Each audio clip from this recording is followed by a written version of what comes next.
50 پیاری باتیں حضور صلی اللہ علیہ وسلم کی۔ عبادت اور اللہ سے تعلق۔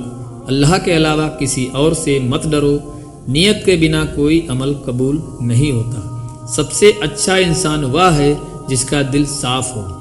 جب بھی مشکل ہو اللہ سے مدد مانگو۔ روزہ جہنم سے بچنے کی ڈھال ہے۔ اخلاق اور انسانی رشتے۔ مسلمان وہ ہے جس سے دوسروں کو نقصان نہ ہو۔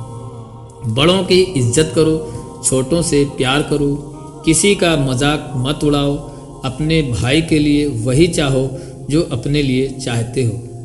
زمین والوں پر رحم کرو، اللہ تم پر رحم کرے گا۔ ایمان اور توکل۔ اللہ پر بھروسہ کرنے والا کبھی ہار نہیں آتا۔ جو صبر کرتا ہے اللہ اسے عظیم اجر دیتا ہے۔ تقدیر نیک اعمال سے بدلتی ہے۔ سب سے طاقتور انسان وہ ہے جو غصے پر قابو پائے۔ جب غمگین ہو الحمدللہ کہو۔ اچھے اعمال اور نیکیاں۔ مسکرانا بھی ایک صدقہ ہے۔ بھوکے کو کھانا کھلانا ثواب کا کام ہے۔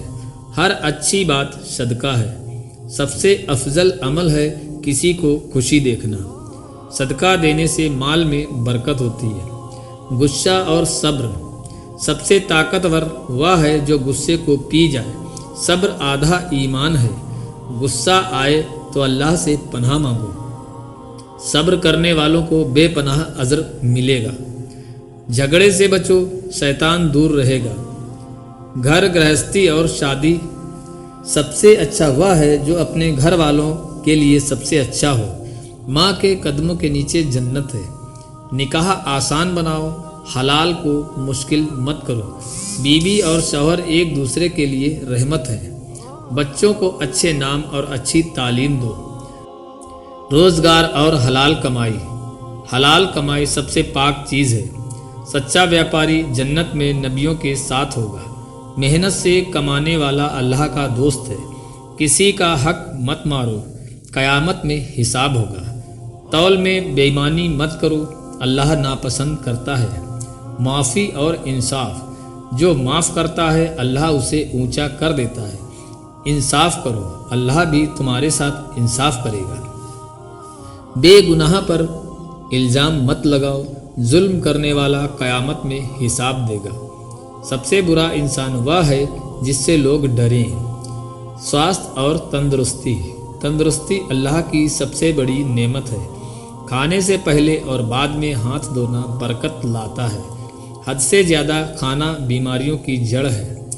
صبح کھجور کھانے سے زہر اور جادو سے حفاظت ہوتی ہے۔ فضول چیزوں میں وقت ضائع مت کرو۔ توبہ اور دعا۔ گناہ کے بعد توبہ کرنے والا ایسا ہے جیسے اسے کوئی گناہ کیا ہی نہیں۔ اللہ پر توبہ کرنے والے کو پسند کرتا ہے۔ اللہ سے مانگو، وہ دینے سے کبھی نہیں تھکتا۔ رات کے آخری حصے کی دعا سب سے جلدی قبول ہوتی ہے۔ جو دوسروں کے لیے دعا کرتا ہے اس کے لیے بھی